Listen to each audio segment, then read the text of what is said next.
16 अप्रैल को एक घटना को लूट की घटना को अंजाम दिया गया था पिरबोहर थाना अंतर्गत, जिसमें कि दो व्यक्तियों के द्वारा बाइक पर सवार होकर के एसएन ज्वेलर्स में दो अपराधी लूट की घटना को हथियार के बल पर अंजाम देते हैं, जिसमें कि 25,000 रुपये कैश और कुछ जेवरातों को इन्होंने लूट लिया था और जिसे पिरबोहर थाना ने आज इसे गिरफ्तार कर लिया है। हालांकि आपको बता दें कि इसमें से एक व्यक्ति अभी फरार चल रहे हैं, एक व्यक्ति को अभी हिरासत में पिरबोहर थाना की पुलिस ने कर लिया है और इसे हिरासत में लेने के बाद इससे पूछताछ में इसने अपने जुर्म को कबूला है। आपको बता दें कि एसएन ज्वेलर्स में लूट की घटना को अंजाम देने के बाद इसे हिरासत में लेने के बाद इसके पास से जेवरातों को रिकवरी कर लिया गया है और यहाँ पर पिरबोहर थाना प्रभारी क्या कुछ कह रहे हैं जरा देख। दिनांक 16/4/23 को एसएन ज्वेलर्स के गांधी चौक के आगे एसएन ज्वेलर्स में लूट की एक घटना घटित हुई थी शाम लगभग 8 बजे के आसपास।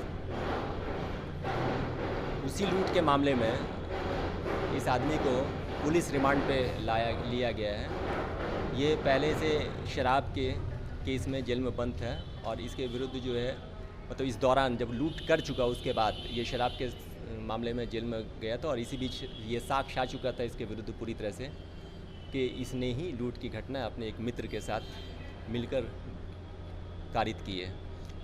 इनके विरुद्ध पूरी तरह से साक्ष्य आने के पश्चात हम लोगों ने कोर्ट में इनको रिमांड करने के लिए उसके कांड से ये अपने कांड में जो है रिमांड किया था और उसके बाद पुलिस रिमांड पर लेके हम लोग पूछताछ करने के बाद जो लूटा गया सामान था उसको बरामद कर लिया है।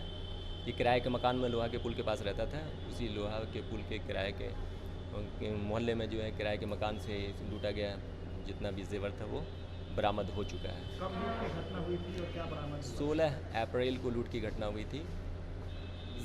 चांदी का जेवर था जिसमें कुछ तावीज़ था, हनुमान जी की कुछ कैश भी थी क्या? जी कैश, हाँ कैश भी 25,000 रुपये कैश भी लूटा गया था।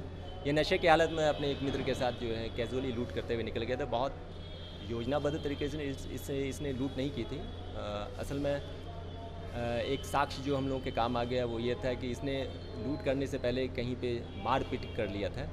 मारपीट के दौरान उसके सर में चोट लगी थी जिससे खून बह रहा था और बस यही चीज़ हम लोगों के काम आया। हम लोगों ने तफ्तीश करना शुरू किया कि ये कौन बंदा है जिसने मारपीट किया है आसपास में और उसके बाद लूट की घटना की है।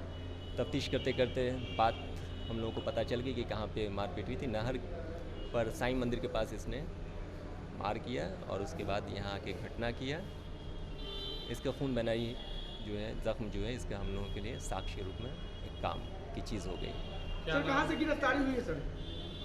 गिरफ्तारी तो ये शराब के केस में पहले ही हो चुका था। इस बीच चूँकि घटना करने के बाद ये शराब के मामले में जेल गया, लेकिन इस बीच तफ्तीश के दौरान जो है इसके विरुद्ध साक्ष्य आया और हम लोगों ने उस कांड से इस कांड में से रिमांड करते हुए फिर पुलिस रिमांड पर ली और इसके कन्फेशन के बाद बरामदगी जो जेवर लूटा हुआ था वो बरामद कर लिया गया है। अब इसे पुनः जेल भेजा जा रहा है। जाहिर सी बात है कि पिरबोहर थाना प्रभारी ने पूरी घटना को अंजाम देने वाले शख्स को गिरफ्तार कर लिया है और उससे न्यायिक हिरासत में भेज दिया गया है। तमाम ऐसे ही छोटी बड़ी घटनाओं से अपडेट रहने के लिए आप देखते रहें DHD न्यूज़।